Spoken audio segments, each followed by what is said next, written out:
vos smartphones et vos écrans d'ordinateur et vous regardez au cœur de Jerry le nouveau programme et le premier grand rendez-vous sportif de la journée.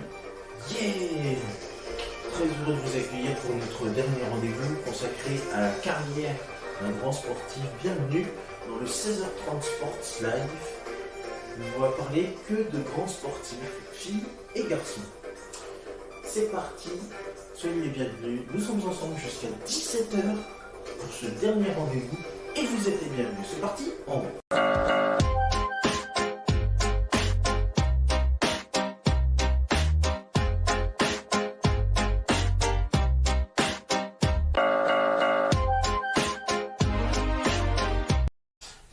Mars 2024, bienvenue sur le plateau du 23h30 Sports Live, votre dernier rendez-vous d'Ado Kids Night, la nouvelle version du 21h minuit, le premier grand rendez-vous d'animation de la night. Olé! Nous nous retrouvons pour de nouvelles aventures. Ce soir, nous allons parler d'une nouvelle skieuse, après vous avoir parlé de Marielle Guachel vendredi dernier dans ce 23h30 Sports Live. Nous allons parler cette fois-ci d'une autre grande skieuse. Il s'agit de Carole Montillet. Elle est née le 7 avril 1973 à Grenoble, championne olympique de descente en 2002. Elle est la première skieuse française championne olympique depuis Marielle Guachel en 1968. Elle a remporté de nombreuses choses et nous allons en parler un petit peu plus bas. Native de Grenoble également, Carole Montillet et sa sœur Christelle grandissent dans le Vercors. Leur père les inscrit à l'école de ski de Villard-de-Lans, où Carole remporte sa première course à l'âge de 8 ans, avant d'obtenir son premier titre de championne de France de slalom à l'âge de 11 ans. Après son entrée en équipe de France, elle prend son premier départ en Coupe du Monde lors de la saison 91-92 en décembre à Santa Caterina en Italie lors d'un Super G, course où elle termine 30e. En janvier, elle termine 22e lors de sa première descente à Schrin en Autriche. Lors des compétitions de ski des Jeux Olympiques de 92 à Albertville, elle se voit confier un rôle d'ouvreuse. Elle dispute une troisième course lors de cette saison en obtenant la 26e place du Super G de Vail dans le Colorado. C'est dans cette même station qu'elle commence la saison suivante, en décembre, disputant la descente puis le Super G, puis 2 courses à Lake Louise au Canada. Après le retour en Europe, elle obtient une première place dans un top 15 avec une 14e place lors d'une descente à Vezonaz, c'est en Suisse. Elle participe au championnat du monde de Morioka, c'est au Japon. Elle termine 8e de la descente, remportée par la Canadienne Kate Pace. C'est finalement à Kvitfjell, c'est en Norvège, forcément, qu'elle obtient son meilleur résultat, une 3e place. Pour son premier podium, elle est devancée par Kate Pace et l'américaine Picabo Street. 7e lors de la première course de la saison 93-94, une descente à Tignes, son meilleur résultat sur le reste de la saison, et une 11e place lors du Super G de la Sierra Nevada en Espagne. Son meilleur résultat du début de saison 94-95 est une 23e place d'une descente à Lake Louise. Revenue en Europe, elle dispute des courses FIS et de Coupe d'Europe. Elle retrouve le circuit de la Coupe du Monde début janvier, mais ses résultats ne sont toujours pas satisfaisants et comme meilleur résultat, une 24e place à Cortina d'Ampezzo. Elle alterne ensuite les courses de Coupe d'Europe et de Coupe du Monde, obtenant 2 14e places sur ce circuit lors des descentes de Lézerheide et Bormio. Lors du début de saison suivante, elle obtient une 8e place à Lake Louise, puis termine 4e lors du Super G de Val d'Isère, remporté par Alexandra Mesnitzer. Début janvier, elle dispute des courses FIS, puis retourne en Coupe du Monde, obtient une 10e place au Super G de Garmisch-Partenkirchen. et une 5e place de la descente de Val d'Isère. Lors des championnats du monde de Sierra Nevada, initialement prévu en 1995 mais reporté par manque de neige, elle termine 11e du Super G puis 20e de la descente. Lors des courses de fin de saison, ses meilleurs résultats sont 2 14e places en descente. Elle obtient un titre de championne de France de descente. Pour sa première course en Coupe du Monde 97, elle obtient son meilleur résultat en carrière avec une 2e place de la descente de Lake Louise derrière l'Allemande Katja Seinzinger. Elle enchaîne par une 3e place du Super G de Veil, remportée par la Russe Svetlana Gladisheva. En décembre, elle termine 7e à Val d'Isère, après une victoire en course FIS à Megève, c'est en région Rhône-Alpes. Son meilleur résultat lors des courses précédentes, les championnats du monde de Sestrières. Elle termine 4e du Super G, remportée par l'Italienne Isolde Kostner. 4 jours plus tard, elle termine 7e de la descente, remportée par l'Américaine Hilary Lind. Après les mondiaux, elle termine 3e de la descente de Apo One au Japon, remportée par Varvara Zelenskaya, puis une 6e place lors de la 2e descente sur ce site, également remportée par la Russe. C'est par une 13e place lors d'un slalom parallèle à Tignes qu'elle commence la saison de Coupe du Monde. Lors de la campagne nord-américaine, son meilleur résultat est une 10e place lors de la descente de Lake Louise. Lors du retour en Europe, elle termine 6e. Ses compatriotes Mélanie Suchet et Régine Cavagnou terminant respectivement 4e et 5e d'une descente à Val d'Isère, disputée en 2 manches en raison de forts rafales de vent. Son meilleur résultat au cours du mois de janvier est une 11e place lors du Super G à Cortina d'Ampezzo. Lors des Jeux Olympiques de Nagano, elle termine 14e du Super G, remportée par l'Américaine Picabo Street. Lors de la descente remportée par l'Allemande Katja Seinzinger, elle termine également 14e, sa compatriote Florence Masnada terminant 3e. Après les Jeux, elle obtient un titre de championne de France de Super G à Serre-Chevalier. Elle fait ses débuts en Coupe du Monde 98-99 à Lake Louise, où elle termine 8e du Super après des places de 18 et 17e lors des descentes. Elle ne termine pas les 2 courses disputées à Val d'Isère. Après des courses à Vessona et Maribor, elle renoue avec une place dans le top 10, 10e du Super G, 5e place de la descente à Sankt Anton, c'est en Autriche. 2 courses disputées le même jour et remportées toutes 2 par la Suissesse Corinne Ray-Bellet.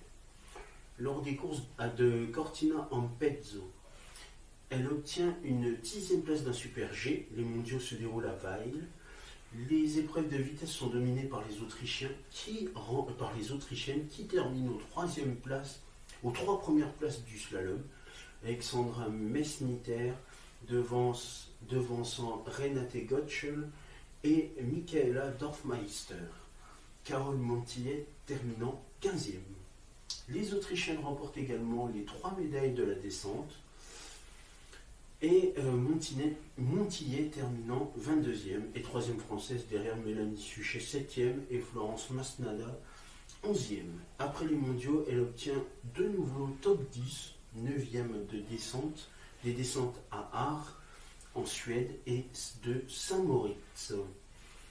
Elle remporte ensuite les titres de championne de France de descente et de Super G à la Clusa. Carole Montillet reprend la compétition lors de la saison suivante, en janvier, lors des compétitions de Coupe d'Europe à Tignes. Elle renoue avec la Coupe du Monde lors de la descente d'Altenmark, où elle termine 15e. Une semaine plus tard, lors de la descente de Cortina d'Ampezzo, elle termine 5e d'une course remportée par Régine Cavagnou. À Santa Catrina, elle termine 14e de la descente puis 13e du Super G. Elle ne parvient plus à entrer dans le top 15 lors de ses courses suivantes, obtenant son meilleur résultat à Bormio avec une 16e place lors de la descente. Elle termine en fin de saison 2e des championnats de France de descente à Valloire et 3e de ceux du Super G disputés à Tignes. Les premières courses de vitesse de la Coupe du Monde 2000-2001 se disputent en Amérique du Nord, à Aspen, puis à Lake Louise. Elle termine deuxième de la deuxième descente disputée sur ce dernier site, derrière Isolde Kostner. Lors du retour en Europe à Val d'Isère, elle termine troisième du Super G remporté par Régine Cavagnou devant Michaela Dorfmeister. Lors des mondiaux de Southampton, elle termine cinquième du Super G, course où Régine Cavagnou remporte son premier titre mondial. Elle termine ensuite dixième et première française de la descente, Cavagnou prenant la 12e place et une course remportée par Michaela Dorfmeister. Pour la première course suivant les mondiaux, elle s'impose à Garmisch-Partenkirchen lors d'un Super G. Première victoire en Coupe du Monde devant les Autrichiennes Renate Gottschall et Brigitte Obermoser. Lors de l'étape suivante disputée à Lenzerheide, elle termine troisième du Super G remporté par Isolde Kostner devant Renate Gottschall. Avec un total de 405 points, elle termine à la troisième place du classement général du Super G, classement remporté par Régine Cavagnou, et quatrième du classement de la descente derrière sa compatriote, le classement étant remporté par Isolde Kostner devant Renate Gottschall. Soulagée d'avoir obtenu sa première victoire en Coupe du Monde, elle effectue sa meilleure préparation depuis le début de sa carrière. Elle termine à la 12e place lors de l'ouverture de la saison suivante, sur un slalom géant disputé à Solden où Régine Cavagnou termine troisième. 2 jours plus tard, lors d'un entraînement en Autriche, elle figure parmi les premiers avec les entraîneurs Laurent Donato et Xavier Fournier à arriver sur le lieu d'impact où Régine Cavagnou vient de percuter Markus Anwander, entraîneur de l'équipe d'Allemagne qui traversait la piste. Régine Cavagnou décède finalement 2 jours plus tard à l'hôpital d'Innsbruck. À la fin du mois suivant, pour la reprise de la Coupe du Monde à Copper Mountain, aux États-Unis, Carole Montier termine 6e d'un géant remporté par la Norvégienne Andrine Flemen. Lors des épreuves de Lake Louise, elle termine 16e puis 19e des 2 descentes avant de terminer 2e du Super G derrière l'Allemande Petra Altmaier. Lors du retour en Europe, elle concède 2 échecs à Val d'Isère, dont un abandon lors de la descente. Lors des étapes suivantes, elle obtient plusieurs places dans des top 10. Lors de la descente de Saint-Moritz, des 2 de Saalbach, Interglem, lors des slaloms géants de Lienz puis Maribor, ou lors du Super G de Cortina dans Pezzo. Toutefois, épuisée par les sollicitations journalistiques et au bord de la rupture, elle décide de ne pas rejoindre la station d'Arles pour les dernières épreuves avant les Jeux Olympiques. Elle rejoint directement les États-Unis à San Diego et coupe avec le ski. C'est en tant que porte-drapeau de la sélection française, elle est désignée par le CNOSF fin janvier, lors des cérémonies d'ouverture, qu'elle fait ses débuts aux Jeux de Salt Lake City. Ses premiers entraînements de la descente ne sont pas satisfaisants. La descente sur la piste de vitesse de Snow Basin, première course féminine des compétitions de ski alpin, est finalement remise au lendemain et sur les conseils d'un de ses anciens entraîneurs, elle oublie totalement le ski, la préparation, les vidéos. Le matin de la course, elle prend une nouvelle décision peu courante. Sur proposition de son technicien, elle abandonne sa paire de ski fétiche pour une paire qu'elle n'a jamais utilisée. Partie en 11e position, elle franchit la ligne d'arrivée avec une avance de 1 seconde 52 sur Ingeborg Marken, alors en tête. Personne ne parvient à réussir un meilleur temps et elle devance Isolde Kostner de 45 secondes. De 45 centièmes et Renate Gottschall de 83 centièmes. Elle devient ainsi la première Française à obtenir un titre olympique en ski alpin depuis Marielle Boitschel en 1968. Partie en 6e position lors du Super G, elle termine finalement 7e d'une course remportée par l'Italienne Daniela Ceccarelli. 5 jours plus tard, elle participe au géant, terminant 18e, la victoire revenant à la Croate Janica Kostic. Après les Jeux, elle obtient une 8e place lors de la descente de Lenzerheide. Elle termine sa saison par les championnats de France où, après une deuxième de la descente, elle remporte le titre en slalom géant. Lors de la Coupe du Monde 2002 et 2003, elle termine en descente 2e de la première descente de Lake Louise, derrière l'Allemande Hilde Gerg. Le lendemain, elle remporte sa première descente de Coupe du Monde en devançant la Suissesse Corinne Reibele et l'Autrichienne Renate Götschel. Lors de la troisième course sur ce site, un Super G, elle termine troisième, derrière l'Italienne Karen Pützer et l'Allemande Martina Hertelrens. Lors du même mois de décembre, elle remporte le Super G de Val d'Isère. En mi-janvier, elle remporte le premier Super G de Cortina d'Ampezzo devant Renate Götschel et Hildegard. Lors des mondiaux de Saint-Moritz, elle se fait piéger avec les wagons des favoris par la levée du vent sur la partie haute de la course, partie avec le dossard 30 réservé à la numéro 1 du classement mondial. Elle termine 14e, le titre étant remporté par Michaela Dorfmeister. Lors de la descente, elle termine 7e d'une course remportée par la Canadienne Mélanie Turgeon. Après les mondiaux, elle termine 2e du Super G d'Innsbruck derrière Renate Götschel, celle-ci se rapprochant à 39 points de la française au classement général de la spécialité, avec eux course à disputer. Elle remporte finalement ce classement devant Renate Götschel. Elle termine également 4e du classement de la descente et 6e du classement général de la Coupe du Monde. Lors de la saison suivante, Caron Montier remporte la première descente de Lake Louise, s'imposant devant Hildegard et l'américaine Kirsten Clark.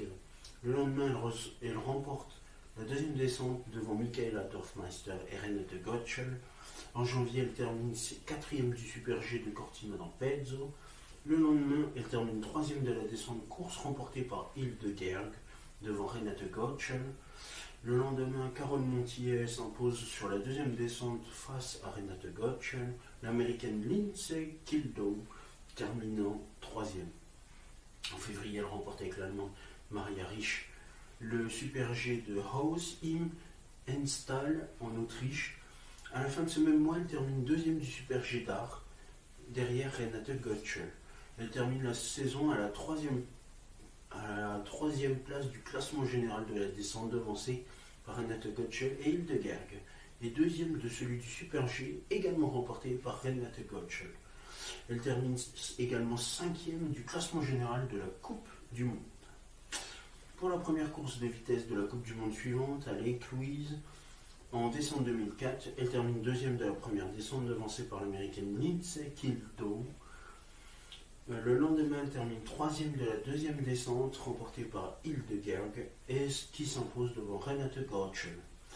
Elle obtient ensuite 2 top 10 en Super G à Altenmark, Zoonkensee et Saint-Moritz, avant d'obtenir une 5e place à Santa Catarina, puis une 3e place le lendemain sur la deuxième descente disputée sur cette piste, cette dernière course étant remportée par Ingrid Jacquemont.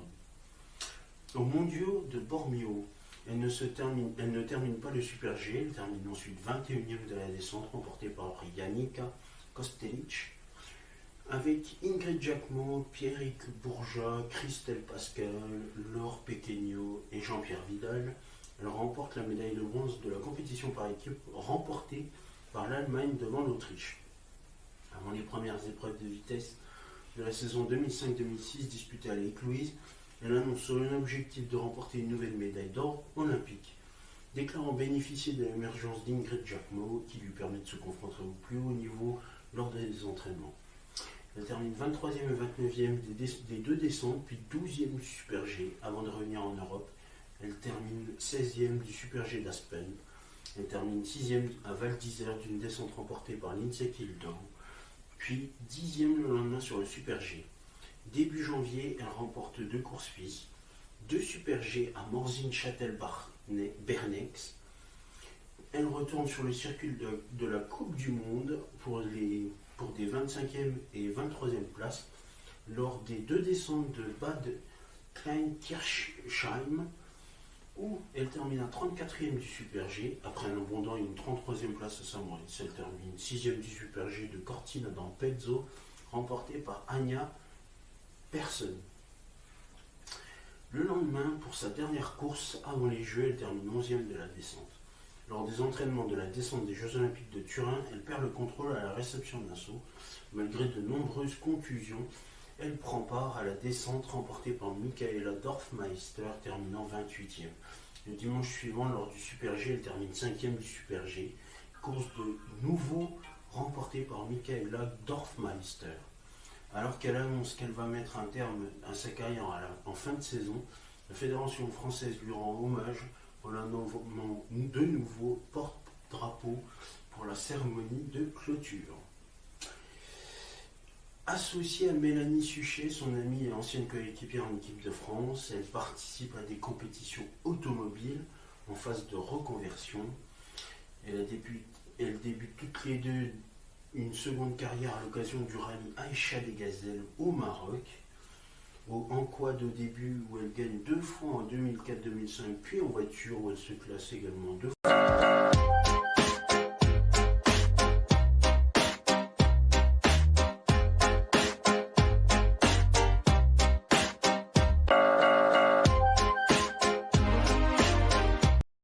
Mes petits poussins, mes petits poulets, vous pouvez voir s'afficher sur votre écran les réseaux sociaux, mais aussi le compte YouTube d'AdoKids TV. Commentez, likez sur Facebook et Instagram et abonnez-vous à la chaîne YouTube d'AdoKids TV. Et regardez-moi ça, c'est pas beau? Du 2 en 1 les mecs, et les filles d'ailleurs, et les meufs. Et oui, la tenue de sport est là, avec mon magnifique bandeau, et là mes lunettes et ma tenue de scientifique. Oui, c'est la fin de ce Au cœur de Jerry. Merci à vous de votre fidélité et de nous avoir suivis. Prochain rendez-vous demain pour de nouvelles aventures. Et tout de suite, je vous attends avec ma tenue de luxe pour le monde de Jerry. Et oui, il y a une suite, c'est le 17-20 et c'est dans quelques instants. Alors à demain pour les grands sportifs et à tout de suite pour les grands scientifiques avec une nouvelle tranche horaire et des nouveaux rendez-vous. Merci, salut.